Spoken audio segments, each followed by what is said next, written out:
दोस्तों, आज के इस वीडियो में हम बात करेंगे क्रिस्टोफर कोलंबस की। जी हाँ दोस्तों, वह व्यक्ति जो निकला तो भारत की खोज के लिए था, लेकिन उसने अमेरिका की खोज कर दी।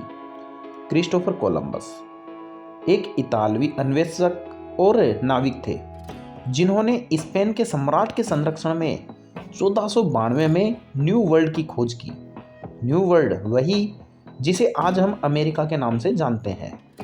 हालांकि कोलंबस का उद्देश्य एशिया, खासकर भारत और चीन के लिए एक नया समुद्री मार्ग खोजने का था, लेकिन उन्होंने गलती से अमेरिका की भूमि का पता लगा लिया।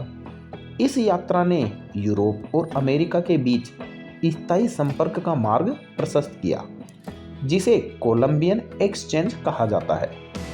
इस एक्सचेंज से न केवल नई भूमि की खोज हुई, बल्कि भोजन, फसलों, यहाँ तक कि बीमारियों और संस्कृति का भी आदान प्रदान हुआ।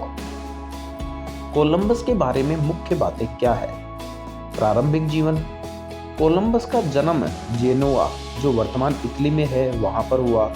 उनकी शिक्षा दीक्षा भी वहीं हुई। कोलंबस ने अपने शुरुआती जीवन में ही समुद्री यात्रा और नौवहन का अध्ययन किया था। कोलंबस की यात्राओं का उद्देश्य क्या था? कोलंबस की यात्राओं का मुख्य उद्देश्य एशिया में भारत और चीन के साथ व्यापार करने के लिए नया मार्ग खोजना था, क्योंकि इस समय तक यूरोप और एशिया के बीच अन्य व्यापारिक मार्ग या तो बंद हो चुके थे या बहुत खतरनाक हो गए थे, या फिर ओटोमन साम्राज्य के कारण यूरोप के साथ व्यापारिक और राजनीतिक विवादों के कारण यूरोप में मसालों और अन्य एशियाई वस्तुओं की आपूर्ति भी प्रभावित हुई थी।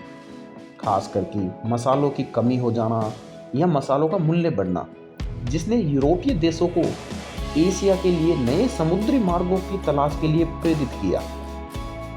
इसी क्रम में स्पेन की महारानी इसाबेल ने भी एशिया तक पहुंचने के लिए नया मार्ग खोजने के लिए क्रिस्टोफर कोलंबस के अभियान को वित्तीय सहायता दी।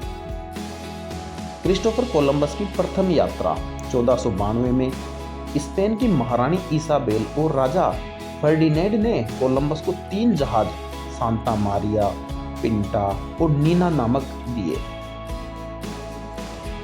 12 अक्टूबर 1492 को कोलंबस बहामास के एक द्वीप पर पहुंचे, जिसे उन्होंने भारत समझ लिया।